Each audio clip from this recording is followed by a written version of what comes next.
Merci Monsieur le Président. Mes chers collègues, ma question s'adressait à Madame la Ministre d'État, ministre de l'Éducation nationale, de l'Enseignement supérieur et de la Recherche. Monsieur le Ministre, les inspections d'académie vont bientôt achever leur travail d'élaboration de la carte scolaire pour la prochaine rentrée. Dans de nombreuses communes, la sanction sera cinglante et définitive. Pas assez d'élèves, on ferme une classe.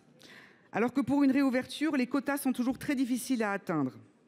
Pour les maires, le dialogue avec l'Éducation nationale vire chaque année aux tensions, voire aux cauchemars. Malgré une mobilisation des parents et des professeurs à leur côté, les élus sont tout juste consultés et trop souvent leur avis ne pèse rien face à la détermination des inspections d'académie. Dans mon département de l'Essonne, Videl et Courson-Montloup, dans le Nord, à Staines, en Indre-et-Loire, à la Croix-en-Touraine, dans la Marne, à Broussy-le-Roi, à Montverdun, dans la Loire, à Guérande, en Loire-Atlantique, quasiment tous mes collègues m'ont confirmé que la même politique de rationalisation des moyens s'appliquait sans prendre en compte les enjeux des territoires ruraux.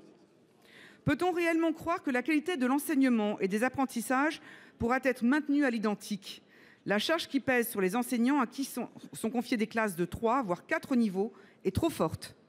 Vous allez forcément me répondre que le taux d'encadrement n'a jamais été aussi favorable et que la démographie baisse très sensiblement dans le premier degré. Mais n'est-ce pas une aubaine pour nos écoles rurales ou périurbaines de pouvoir bénéficier de classes à effectifs réduits, à l'instar des REP et REP+, pour enseigner les savoirs fondamentaux? Où est l'égalité des chances lorsqu'on sacrifie les enfants ayant besoin d'un suivi individualisé? Ma question, Monsieur le Ministre, est la suivante. Est-il possible que les inspections d'académie fassent preuve d'une agilité accrue pour adapter leurs prévisions à l'évolution des effectifs en cours d'année, au gré des livraisons de logements et des installations des familles, avec des projections sur plusieurs années? Un dialogue soutenu avec les élus locaux est une nécessité. Êtes-vous prêt à leur donner plus de place dans le processus de concertation afin de garantir une éducation de proximité, préserver l'équité territoriale et assurer un avenir à nos campagnes? Je vous remercie.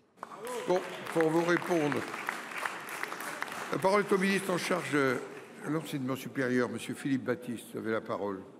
Merci Monsieur le Président, Mesdames et Messieurs les sénateurs, Madame la sénatrice Laure Darcos, la ministre d'État étant retenue, je vais répondre à sa place et pour vous indiquer tout d'abord que la question de la carte scolaire est un sujet qui est particulièrement important pour le ministère. Et comme vous le savez, nous faisons le constat, vous l'avez mentionné vous-même dans la question, d'une forte baisse démographique.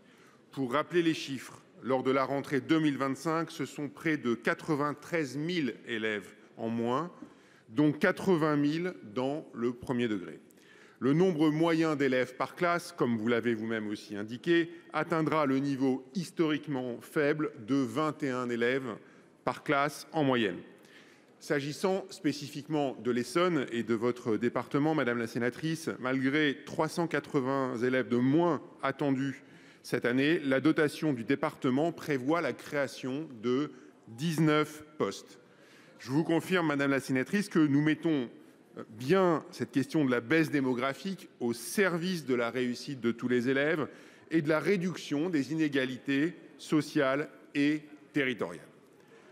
S'agissant de la méthode, je vous rejoins parfaitement sur l'indispensable travail conjoint qui doit avoir lieu entre les directions académiques et les élus.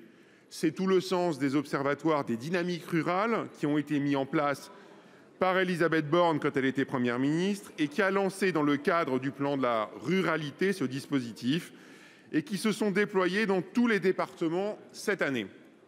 Cette instance permet de partager avec l'ensemble des acteurs concernés les prévisions d'effectifs, comme vous l'indiquiez, Madame la sénatrice, sur 3 ans, et de travailler sur les ouvertures et les fermetures de classes en associant étroitement les élus. C'est bien dans ce